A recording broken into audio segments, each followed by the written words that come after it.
Alright, the first lesson is on simple harmonic motion. Simple harmonic motion is, for example, a pendulum, the tides, circular motion, and things attached to springs.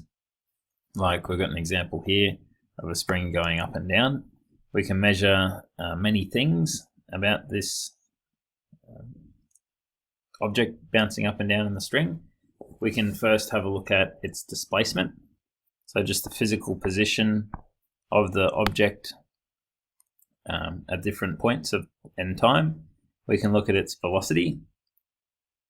Okay, so essentially what happens is when this thing's bouncing up and down, when it gets to the top of its spring, when the spring's fully compressed, it's actually stationary, and then this string will push it down in the opposite direction. Similar thing at the bottom, it'll swing down, stop for a moment, and then go back up. And we can also look at the acceleration. The acceleration is the biggest when the spring is either fully compressed or fully extended, really wanting to return to its natural state, which is the equilibrium spring. If I have the displacement time graph and I want to find a velocity time graph or an acceleration time graph, okay, to find the velocity time graph, I need to differentiate the displacement. Similarly, to find the acceleration time graph, I need to differentiate the velocity. So essentially, to go down the graphs, we're differentiating, and to go up the graphs, we'll be integrating.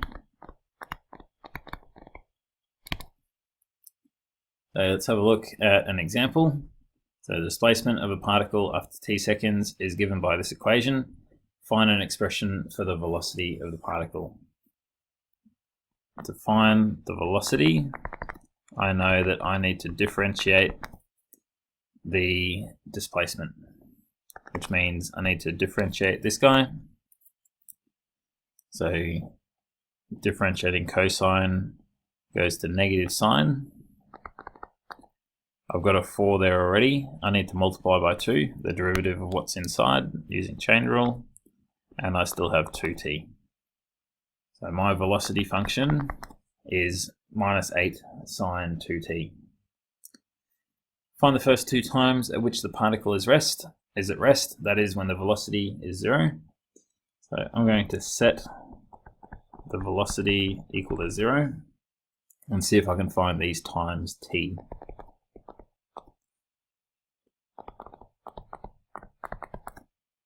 So I've written my velocity function, but on the left hand side I put 0. I'm going to divide both sides by 8 to get rid of that 8 out the front.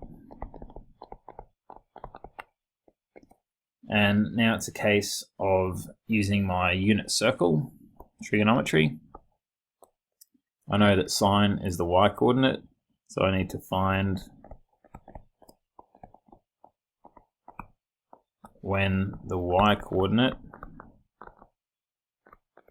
is 0 on the unit circle.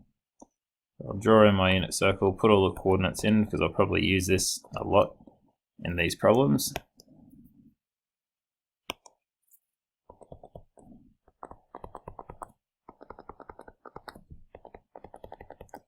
Where's the y coordinate 0? Well, it's 0 here at 0 radians, and it's also 0 here at pi radians.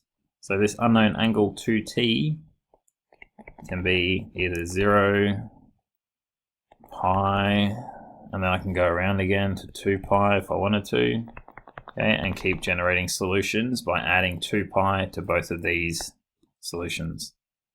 So 3 pi, etc. Okay, always just adding 2 pi. I'm not after 2t though, I'm after t. So I'll divide all of these by 2. 0 divided by 2 is 0. Pi on 2, pi, 3 pi on 2, etc. So I could write my answer. T asks me to find an expression for the acceleration of the particle.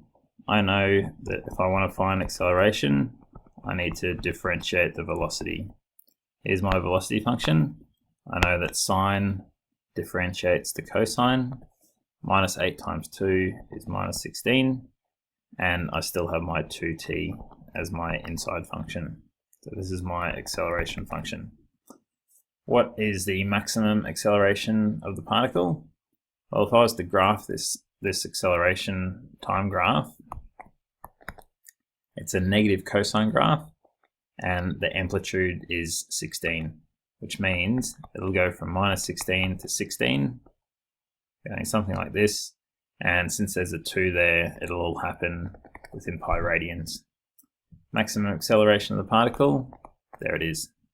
Okay, just by looking at what the amplitude of the function is. So 16, are there units here? No. So assume meters per second is the max, meters per second squared is the max acceleration. Okay, finally, find the first time the particle is experiencing its maximum acceleration. That's telling me to sub in acceleration of 16 into my acceleration function and see if I can find t.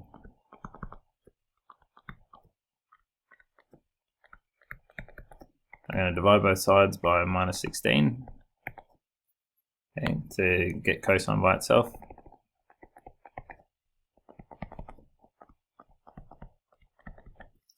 And then I'm looking for, on my unit circle diagram, I might draw another one over here,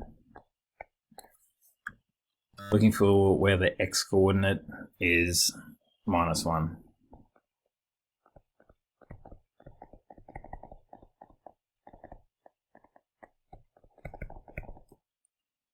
That occurs here, okay, at pi radians.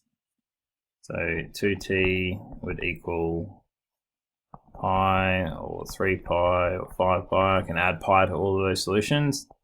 So t would be pi on 2, 3 pi on 2, 5 pi on 2, etc. Only after the first time it experiences that.